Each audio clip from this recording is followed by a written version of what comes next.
Thank you very much, Mr. Moderator, for your kind words. We are in Togo. We're going to be speaking in French.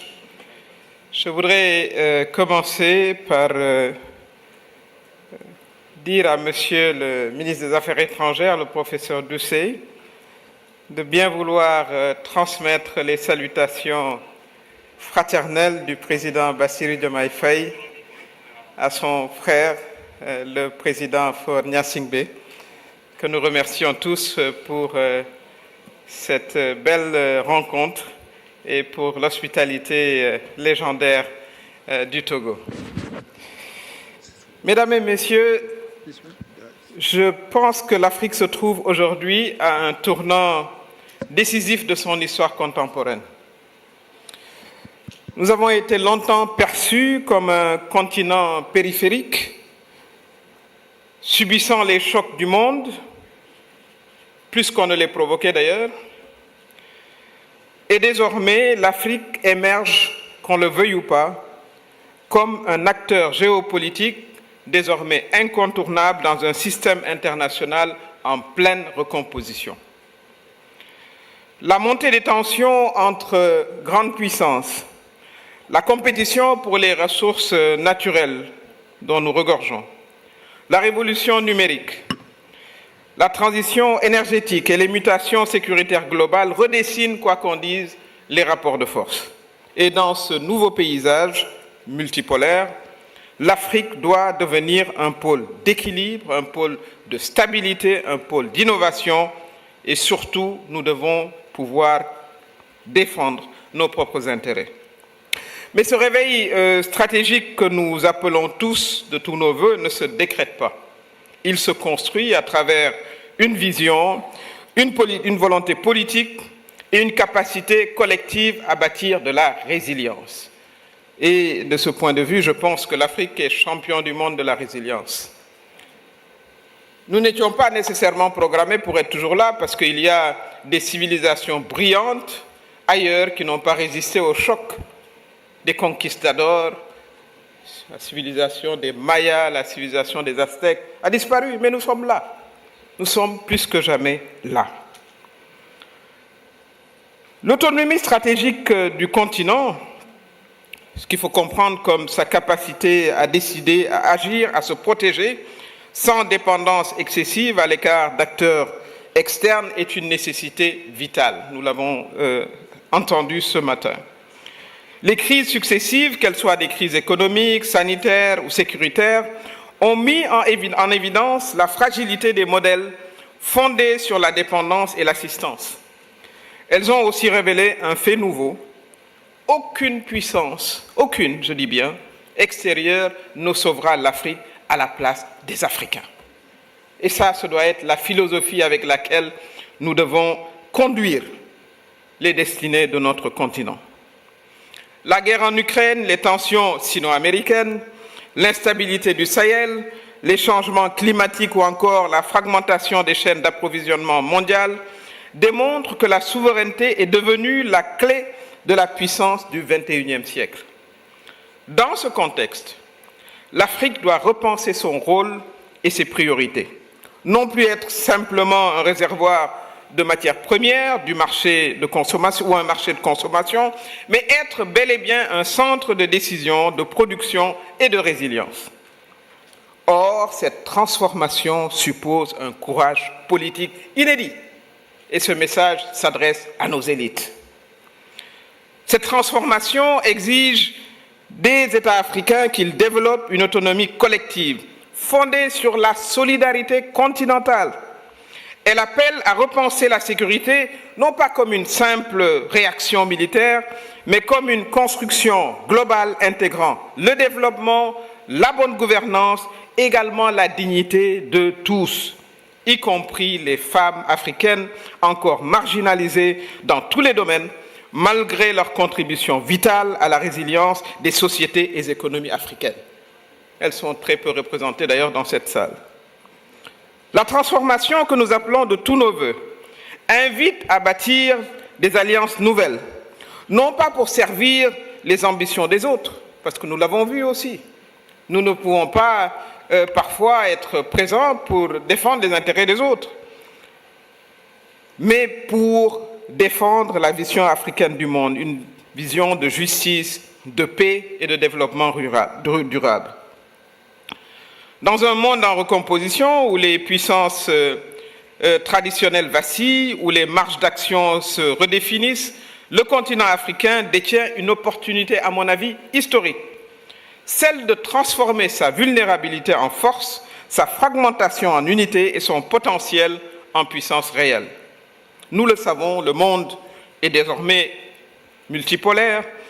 On l'a dit, la rivalité entre la Chine et les États-Unis, l'émergence de puissances régionales comme l'Inde, la Turquie, ainsi que les alliances stratégiques du Golfe, transforment l'Afrique en un terrain de jeu géopolitique majeur.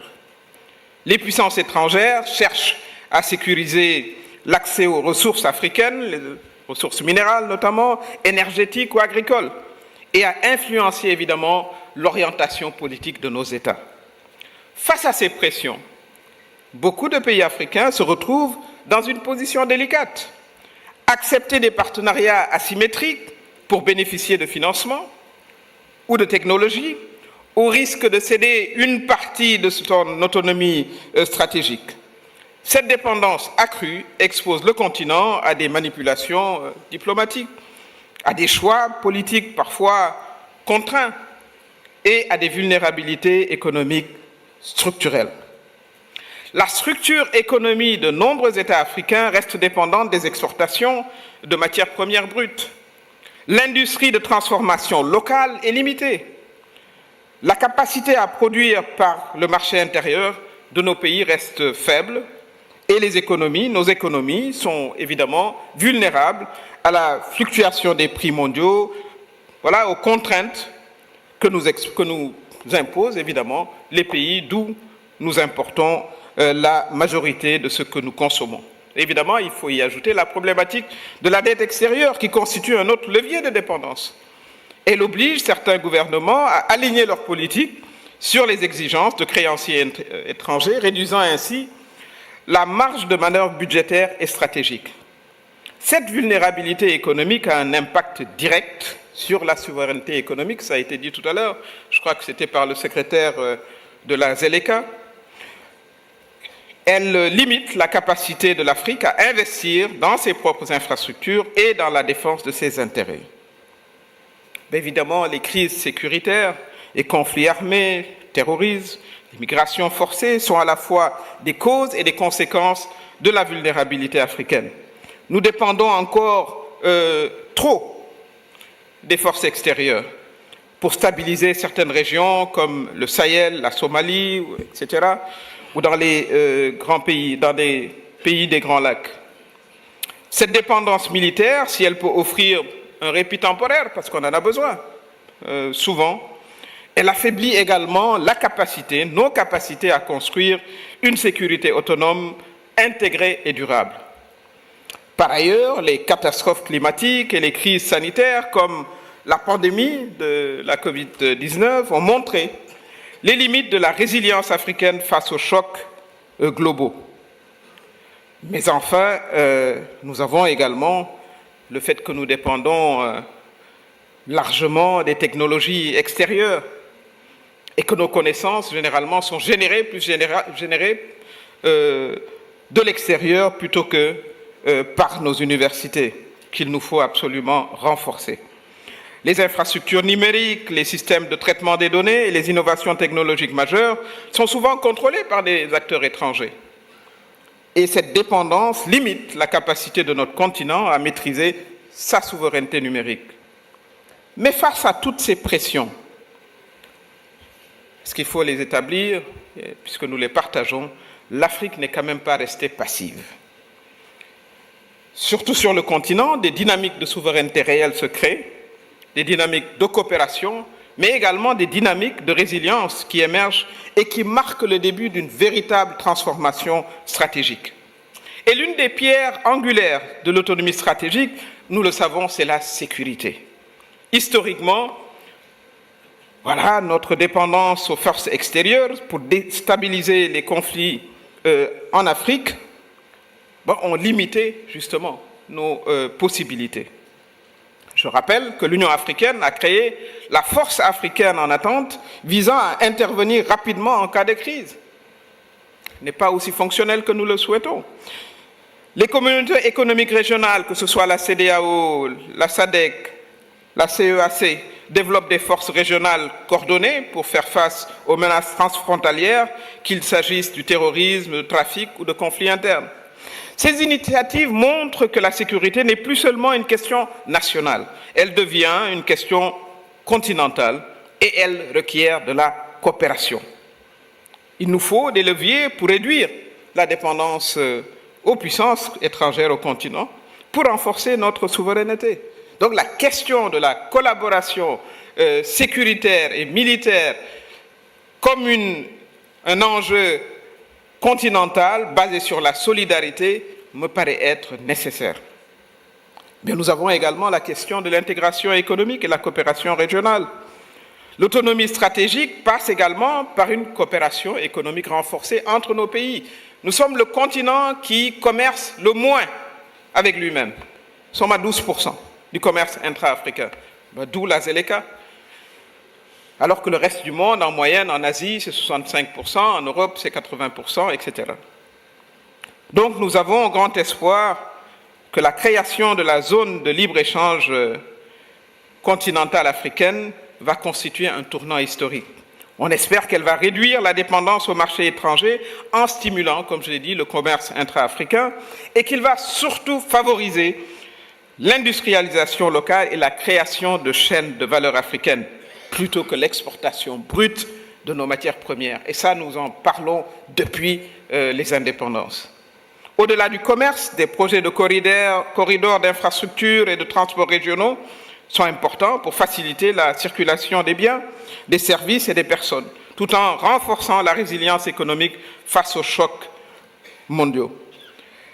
L'intégration, pour moi, est un outil de pouvoir géopolitique que nous n'avons pas suffisamment utilisé. Nous constituons plus du tiers de l'Assemblée générale des Nations unies, plus du tiers, avec 54 pays. Nous n'avons pas suffisamment développé justement ce pouvoir commun géopolitique pour agir dans les intérêts de l'Afrique. La scène internationale offre également à l'Afrique des opportunités de repositionnement stratégique. Les pays africains adoptent de plus en plus une diplomatie multipolaire en diversifiant leurs partenariats. Nous avons également les opportunités de la coopération sud-sud avec les BRICS, qui vont, j'espère, bientôt être les BRICS-N, le Nigeria, qui a pendant plusieurs années été la première économie du continent et qui vient d'avoir un statut d'observateur, ce qui est une injustice à mon avis, puisque l'économie nigériane était plus grande que l'économie sud-africaine. Voilà. Donc voilà également des équilibres à rétablir. Nous sommes de plus en plus en train de renforcer notre coopération avec des pays asiatiques comme le Japon, l'Inde, etc.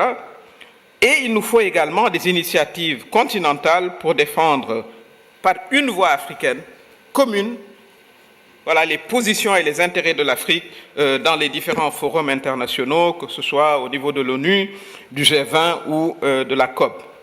Cette diplomatie active et diversifiée permet à l'Afrique de réduire sa dépendance politique et économique tout en affirmant ses priorités et son agenda stratégique sur la scène mondiale. Il nous faut également parler de la question de la transition énergétique et l'autonomie technologique. L'autonomie stratégique ne se limite pas seulement à la sécurité et à l'économie. Elle concerne aussi la maîtrise des technologies et des ressources énergétiques. L'Afrique possède un potentiel immense, solaire, hydraulique, gaz, minerais stratégiques, et encore, au moment où je vous parle, beaucoup de nos villages sont dans le noir. C'est impossible. Les investissements dans les énergies renouvelables locales peuvent rendre les États moins dépendants des importations d'énergie et réduire la vulnérabilité climatique. Le développement de la recherche et de l'innovation technologique permet au continent de produire ses propres solutions, de protéger ses données et de participer activement à la révolution numérique mondiale au lieu seulement de la subir. Il reste également un défi majeur, celui de transformer toutes ces initiatives autonomes qu'elle devienne autonome, qu'elle devienne stratégique et qu'elle devienne durable. La résilience africaine ne peut pas se limiter à des réactions ponctuelles aux crises. Elle doit devenir une capacité structurelle et continue. Elle doit être capable de protéger le continent face aux turbulences mondiales.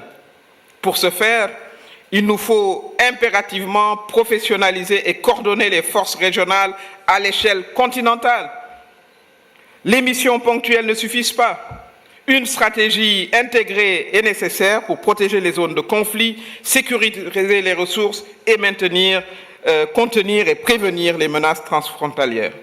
La coopération civile-militaire, incluant les services de renseignement, les systèmes de cybercriminalité, la sécurité énergétique, doit devenir un standard africain. Ça, c'est des tâches que l'Union africaine doit prendre à bras le corps.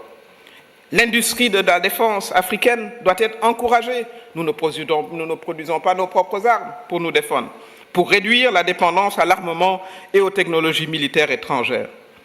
Mais il nous faut également une résilience stratégique qui repose sur des institutions solides et légitimes. L'Union africaine et ses communautés économiques régionales doivent être renforcées politiquement et financièrement afin de jouer un rôle central dans la coordination et la résolution des crises. Les États africains doivent investir dans la transparence, la responsabilité et la lutte contre la corruption. Ça, c'est le grand reproche que cette jeunesse fait à ces élites, afin de maximiser l'efficacité des politiques publiques et de garantir la confiance des citoyens et des partenaires.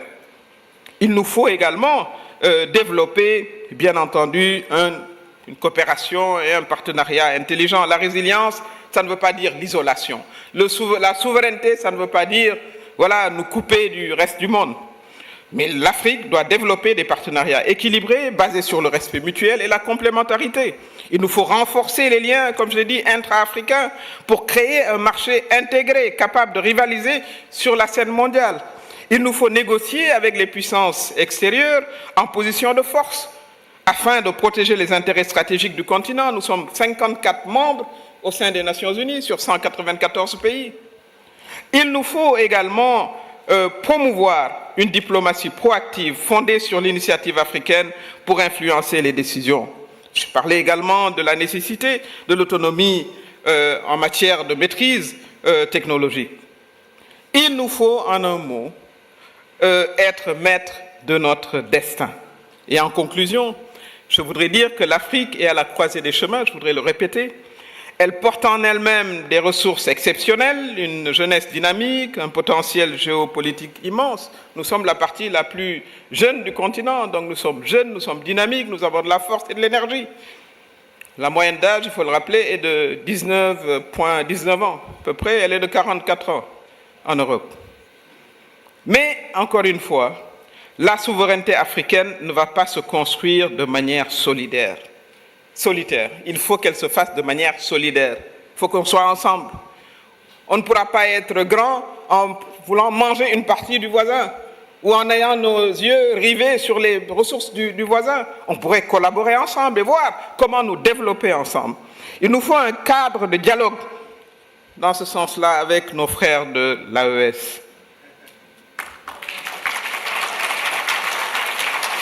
Je propose très concrètement qu'on crée un cadre de concertation avec la CEDEAO. Et Monsieur le ministre des Affaires étrangères du Mali est là, et du Burkina Faso, et du Niger, ils sont tous là. Parce que vous êtes des frères. Nous allons devoir cheminer ensemble. Voilà, il y a eu des moments historiques particuliers qu'il va falloir que nous dépassions. Parce que ce n'est plus une question émotionnelle, c'est la question de bâtir un avenir commun ensemble. Mais pour ce faire, il faut également que la CEDEAO se réforme. Il faut qu'elle se réforme de manière profonde, qu'elle comprenne les enjeux de l'heure. Cela est très très important et qu'elle ne soit plus perçue par les peuples et par les jeunes comme un machin, comme disait quelqu'un, où c'est juste des élites qui se réunissent, des élites qui sont comme moi et vous dans la salle, qui n'ont pas de problème particulier, qui ont envoyé leurs enfants faire leurs études à l'étranger. Il ne faut pas que la CEDEAO soit perçue comme ça. Et enfin, il faut absolument que nous éradiquions la pauvreté. Il faut se le dire. Je vois l'ancien ambassadeur de Chine au Sénégal. Quand j'étais jeune ou quand j'étais enfant, la Chine, c'était un sujet de moquerie. Aux États-Unis, on disait « unlucky like a Chinaman ». Ça veut dire que vous n'avez aucune chance dans la vie. Mais aujourd'hui, la Chine rivalise avec les États-Unis. Pourquoi elle a pu le faire? Parce qu'elle a éradiqué la pauvreté. Tant que nous serons pauvres comme nous le sommes, personne ne nous respectera. Ça, il faut que nous le comprenions. Il faut absolument une initiative, deuxième proposition, une initiative africaine continentale d'éradication définitive de la pauvreté. Il est inconcevable qu'au XXIe siècle, des femmes meurent en couche parce qu'elles n'ont pas accès à des services de santé. Il est inconcevable au XXIe siècle que nos enfants aillent à l'école en ayant faim. Il est inconcevable que nos jeunes, avec des masters, des doctorats, soient assis.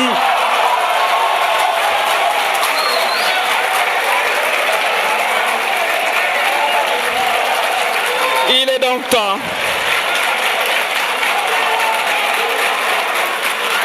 Il est donc temps que l'Afrique, une fois pour toutes, vive au XXIe siècle, comme le reste du monde, que la question de la pauvreté soit derrière nous.